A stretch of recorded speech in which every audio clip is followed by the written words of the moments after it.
Hi hello ನಮಸ್ತೆ ಎಲ್ಲರಿಗೂ ಹೇಗಿದ್ದೀರಾ. ನಾನು ಮುಮ್ತಾಜ್. ಬನ್ನಿ ಇವತ್ತಿನ ರೆಸಿಪಿ ನೋಡೋಣ. ಇವತ್ತೊಂದು ಬಂಗುಡೆ ಪುಳಿ ಮುಂಚಿ ರೆಸಿಪಿ ತೋರಿಸ್ತಾ ಇದ್ದೀನಿ. ತುಂಬ ಚೆನ್ನಾಗಿರುತ್ತೆ. ಬಂಗುಡೆ ಸಿಗುವಾಗ ನೀವು ಈ ಥರ ಒಂದ್ಸಲ ಮಾಡಿ ನೋಡಿ, ನಿಮಗೆಲ್ಲರಿಗೂ ಇಷ್ಟ ಆಗುತ್ತೆ. ಇದು ನನ್ನ ಅಮ್ಮನ ರೆಸಿಪಿ. ಇದು ಅಮ್ಮ ಮಾಡುವಂಥ ಕರಿ ತುಂಬ ಚೆನ್ನಾಗಿರುತ್ತೆ. ಇದು ಒಂದೇ ಸಾಕು ನಮಗೆ ಊಟಕ್ಕೆ, ಬೇರೆ ಏನು ಬೇಕಾಗಿಲ್ಲ. ಇದು ಒಂದಿದ್ರೆ ನಮ್ಗೆ ಎಷ್ಟು ಬೇಕಾದರೂ ಊಟ ಮಾಡ್ಬೋದು. ಅಷ್ಟೊಂದು ಟೇಸ್ಟಿಯಾಗಿರುತ್ತೆ, ತುಂಬಾ ಚೆನ್ನಾಗಿರುತ್ತೆ. ನೋಡಿ ಬನ್ನಿ ನೋಡೋಣ ಯಾವ ಥರ ಮಾಡೋದಂತ. ನೀವು ಫಸ್ಟ್ ಟೈಮ್ ನನ್ನ ಚಾನೆಲ್ ನೋಡೋದಾದರೆ ಪ್ಲೀಸ್ ನನ್ನ ಚಾನೆಲ್ ಸಬ್ಸ್ಕ್ರೈಬ್ ಮಾಡ್ಕೊಳ್ಳಿ. ಹಾಗೇನೆ ಲೈಕ್ ಮಾಡಿ, ನಿಮ್ಮ ಅಭಿಪ್ರಾಯ ಕಮೆಂಟ್ ಮೂಲಕ ತಿಳಿಸಿ. ಇದಕ್ಕೋಸ್ಕರ ನಾನಿಲ್ಲಿ ನೋಡಿಲಿ ಇಷ್ಟು ಬಂಗುಡೆ ಮೀನು ತಗೊಂಡಿದ್ದೇನೆ. ಇದು ಯಾವ ಮೀನಲ್ಲಿ ಕೂಡ ಮಾಡ್ಕೋಬಹುದು. ಬಂಗುಡೆ ಮೀನಲ್ಲಿ ಮಾಡಿದರೆ ತುಂಬ ಚೆನ್ನಾಗಿರುತ್ತೆ, ಅದರಲ್ಲೇ ಮಾಡಿದರೆ ತುಂಬ ಚೆನ್ನಾಗಿರುತ್ತೆ. ಬೇರೆ ಮೀನಲ್ಲಿ ಕೂಡ ಮಾಡ್ಕೋಬಹುದು. ನೋಡಿಲಿ ಅದಕ್ಕೆ ಬೇಕಾದಷ್ಟು ಮಸಾಲೆ ಇಲ್ಲಿ ನಾನು ತೋರಿಸ್ತಾ ಇದ್ದೀನಿ. ಅದಕ್ಕೋಸ್ಕರ ಇಷ್ಟು ರೆಡ್ ಚಿಲ್ಲಿ ತಗೊಂಡಿದ್ದೇನೆ. ನೀವು ನಿಮಗೆ ಮೀನು ಜಾಸ್ತಿ ಇದ್ದರೆ ಜಾಸ್ತಿ ಮಸಾಲ ಜಾಸ್ತಿ ಹಾಕೊಳ್ಳಿ. ಇಷ್ಟು ಮೀನಿಗೆ ಬೇಕಾದಷ್ಟು ಮಸಾಲ ನಾನಿವಾಗ ತೋರಿಸ್ತಾ ಇದ್ದೀನಿ. ಇದು ಚಿಲ್ಲಿ ನಾನು ಇವಾಗ ನೋಡಿಲಿ ಮಿಕ್ಸಿ ಜಾರಿಗೆ ಹಾಕ್ತಾ ಇದ್ದೀನಿ. ಅದಕ್ಕೆ 1 ಟೇಬಲ್ ಸ್ಪೂನು ಧನಿಯಾ ಹಾಕ್ತಾ ಇದ್ದೀನಿ. ದೊಡ್ಡ ಚಮಚದಲ್ಲಿ 1 ಸ್ಪೂನು ಕೊತ್ತಂಬರಿ, ಆಮೇಲೆ ಒಂದು ಅರ್ಧ ಟೀ ಸ್ಪೂನು ಅರಿಶಿನ ಪುಡಿ ಹಾಕ್ತಾ ಇದ್ದೀನಿ. ಅನಂತರ ಸ್ವಲ್ಪ ಹುಣಸೆ ಹುಳಿ ನೋಡಿಲಿ ಇಷ್ಟು ಹಾಕ್ತಾ ಇದ್ದೀನಿ. ಇದು ಬೇಗನೆ ಮಾಡ್ಕೋಬಹುದು, ಜಾಸ್ತಿ ಕೆಲಸ ಏನಿಲ್ಲ, ತುಂಬ ಈಸಿಯಾಗಿ ಮಾಡುವಂಥ ಒಂದು ಕರಿ ಇದು. ನೋಡಿಲಿ ಆಮೇಲೆ ಇಷ್ಟು ಬೆಳ್ಳುಳ್ಳಿ ಹಾಕ್ತಾ ಇದ್ದೀನಿ. ಬೆಳ್ಳುಳ್ಳಿ ಇದು ದೊಡ್ಡ ಹೆಸರು ಬೆಳ್ಳುಳ್ಳಿ, ಚಿಕ್ಕದಾದರೆ ಸ್ವಲ್ಪ ಜಾಸ್ತಿ ಹಾಕೊಳ್ಳಿ.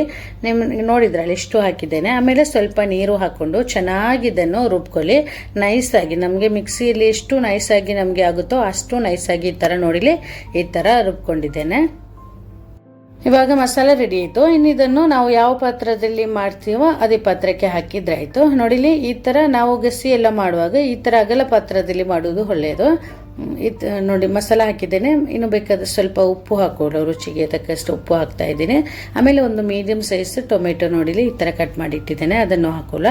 ಮತ್ತು ಸ್ವಲ್ಪ ಕರಿಬೇವಿನ ಸೊಪ್ಪು ಇನ್ನೂ ಜಾಸ್ತಿ ಹಾಕಿದರೆ ತುಂಬ ಚೆನ್ನಾಗಿರುತ್ತೆ. ಈರುಳ್ಳಿ ಎಲ್ಲ ಬೇಡ, ಇದಕ್ಕೆ ಈರುಳ್ಳಿ ಬೇಕಾಗಿಲ್ಲ. ಇನ್ನು ನಿಮಗೆ ಬೇಕು ಅಂತಲೇ ಇದ್ದರೆ ಸ್ವಲ್ಪ ಬೇಕಾದರೆ ಹಾಕೊಳ್ಳಿ, ಬೇಕಂತಿಲ್ಲ ಈರುಳ್ಳಿ. ಈ ಥರ ಚೆನ್ನಾಗಿ ಇದನ್ನು ಕೈಯಿಂದಲೇ ಮಿಕ್ಸ್ ಮಾಡ್ಕೋಬೇಕು. ಈ ಥರ ಚೆನ್ನಾಗಿ ಮಿಕ್ಸ್ ಮಾಡ್ಕೊಳ್ಳಿ. ಜಾಸ್ತಿ ನೀರು ಹಾಕಬಾರ್ದು. ನಾವು ಸ್ವಲ್ಪ ಮಿಕ್ಸಿ ಜಾರ್ ತೊಳ್ಕೊಂಡು ಸ್ವಲ್ಪ ನೀರು ಫಸ್ಟ್ ಈ ಥರ ನೋಡಿ ಈ ಥರ ಹಾಕ್ತಾ ಇದ್ದೀನಿ. ಇನ್ನೂ ಸ್ವಲ್ಪ ನೀರು ಬೇಕು, ಜಾಸ್ತಿ ನೀರು ಹಾಕ್ಕೊಂಡು ತೆಳುವಾಗಿ ಮಾಡ್ಕೋಬಾರ್ದು. ಚೆನ್ನಾಗಿ ಈ ಥರ ಕೈಯಿಂದಲೇ ಮಿಕ್ಸ್ ಮಾಡ್ಕೊಳ್ಳಿ. ಇನ್ನೂ ಸ್ವಲ್ಪ ನೀರು ಹಾಕ್ತಾ ಇದ್ದೀನಿ.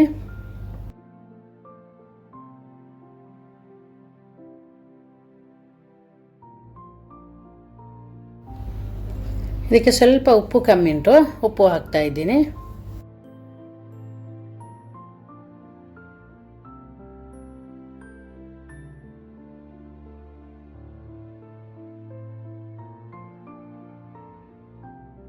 ನೋಡಿಲಿ ಇಷ್ಟು ಸಾಕು, ಇನ್ನು ಜಾಸ್ತಿ ನೀರು ಬೇಡ, ಇದಕ್ಕಿಂತ ಜಾಸ್ತಿ ನೀರು ಬೇಡ. ಆಮೇಲೆ ನೋಡಿ ನಾವು ಸ್ಟವ್ ಆನ್ ಮಾಡ್ಕೊಂಡು ಅದರಲ್ಲಿಟ್ಟು ಚೆನ್ನಾಗಿ ಕುದಿಸ್ಬೇಕು ಇದನ್ನು.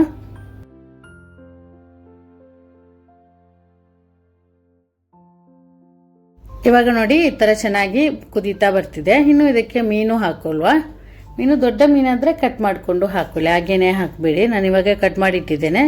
ಈ ಥರ ಕುದಿ ಬಂದ ನಂತರ ಮೀನು ಹಾಕಿದ್ರಾಯ್ತು. ಮೀನು ಹಾಕ್ಕೊಂಡು ಚೆನ್ನಾಗಿ ಮಿಕ್ಸ್ ಮಾಡಿಕೊಂಡು ಒಂದು ಮೀಡಿಯಂ ಫ್ಲೇಮಲ್ಲೇ ಸ್ವಲ್ಪ ಹೊತ್ತು ಚೆನ್ನಾಗಿ ಕುದಿಯಲಿ. ಮೀನು ಬೇಯಬೇಕು. ಮೀನು ಬೇಯಿಸ್ಲಿಕ್ಕೆ ಇಡಬೇಕು. ಒಂದು ಮೀಡಿಯಂ ಫ್ಲೇಮಲ್ಲಿ ಇಟ್ಟರಾಯಿತು. ಆಮೇಲೆ ನಂತರ ಇದು ಚೆನ್ನಾಗಿ ಬತ್ತಿ ಬರಬೇಕು.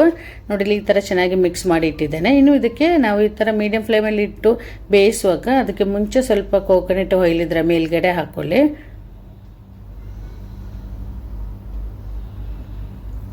ಒಂದು ಮೀಡಿಯಂ ಫ್ಲೇಮಲ್ಲಿ ಇಟ್ಟರಾಯಿತು ಮುಚ್ಚಲು ಹಾಕ್ಕೊಂಡು. ಅದಕ್ಕೆ ಮುಂಚೆ ಸ್ವಲ್ಪ ಈ ಥರ ಕೋಕೋನಟ್ ಆಯಿಲ್ ಹಾಕ್ತಾ ಇದ್ದೀನಿ. ತೆಂಗಿನ ಎಣ್ಣೆನೇ ಹಾಕಬೇಕು, ಬೇರೆ ಆಯಿಲ್ ಬೇಡ. ಬೇರೆ ಆಯಿಲ್ ಆಗುತ್ತೆ, ಆದರೂ ಕೋಕೋನಟ್ ಆಯಿಲು ತೆಂಗಿನ ಎಣ್ಣೆ ಆದರೆ ತುಂಬ ಚೆನ್ನಾಗಿ ಬರುತ್ತೆ. ಈ ಥರ ಮಾಡುವಾಗೆಲ್ಲ ನಾವು ತೆಂಗಿನ ಎಣ್ಣೆನೇ ಹಾಕಬೇಕು, ಆವಾಗ ತುಂಬ ಚೆನ್ನಾಗಿರುತ್ತೆ. ತೆಂಗಿನ ಎಣ್ಣೆಯ ಫ್ಲೇವರ್ ಉಂಟಲ್ಲ, ಅದು ತುಂಬ ಚೆನ್ನಾಗಿ ಬರುತ್ತೆ.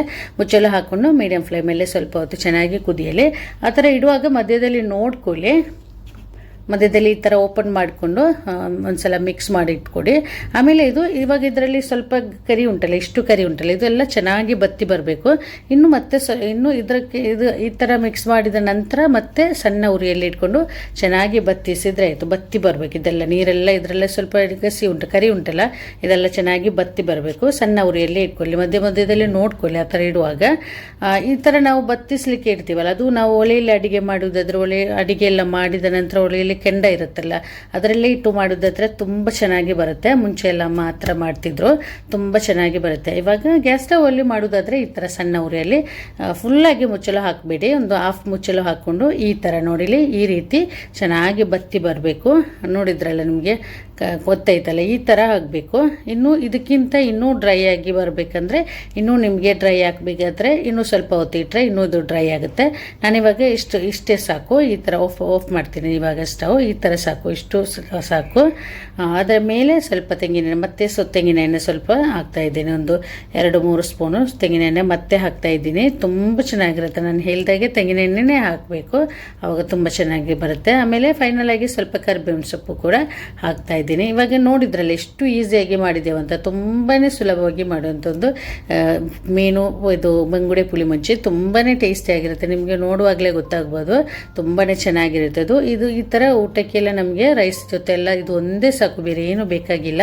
ಇದು ಒಂದಿದ್ರೆ ಎಷ್ಟು ಬೇಕಾದರೂ ಊಟ ಮಾಡ್ಬೋದು, ಅಷ್ಟೊಂದು ಟೇಸ್ಟಿಯಾಗಿರುತ್ತೆ. ನೀವು ಒಂದ್ಸಲ ಈ ಥರ ಮಾಡೋದಿಲ್ಲ ಅಂದರೆ ಒಂದ್ಸಲ ನೀವು ಮಾಡಿ ನೋಡಿ, ತುಂಬ ಚೆನ್ನಾಗಿರುತ್ತೆ. ನಿಮ್ಗೆ ಎಲ್ಲರಿಗೂ ಇಷ್ಟ ಆಗ್ಬೋದು, ಮನೇಲಿ ಎಲ್ರಿಗೂ ಇಷ್ಟ ಆಗುತ್ತೆ, ತುಂಬಾ ಟೇಸ್ಟಿಯಾಗಿರುತ್ತೆ. ನೀವು ಟ್ರೈ ಮಾಡಿ ನೋಡಿ. ಇವತ್ತಿನ ರೆಸಿಪಿ ನಿಮಗೆ ಇಷ್ಟ ಆದರೆ ಪ್ಲೀಸ್ ನನ್ನ ಚಾನೆಲ್ ಸಬ್ಸ್ಕ್ರೈಬ್ ಮಾಡ್ಕೊಳ್ಳಿ, ಹಾಗೇನೆ ಲೈಕ್ ಮಾಡಿ, ನಿಮ್ಮ ಅಭಿಪ್ರಾಯ ಕಮೆಂಟ್ ಮೂಲಕ ತಿಳಿಸಿ, ಮತ್ತು ನಿಮ್ಮ ಫ್ಯಾಮಿಲಿ ಫ್ರೆಂಡ್ಸ್ ಜೊತೆ ಈ ವಿಡಿಯೋನ ಶೇರ್ ಮಾಡಿಕೊಡಿ. ಇನ್ನೊಂದು ಒಳ್ಳೆ ರೆಸಿಪಿಯೊಂದಿಗೆ ಮತ್ತೆ ಸಿಗ್ತೀನಿ. Thank you.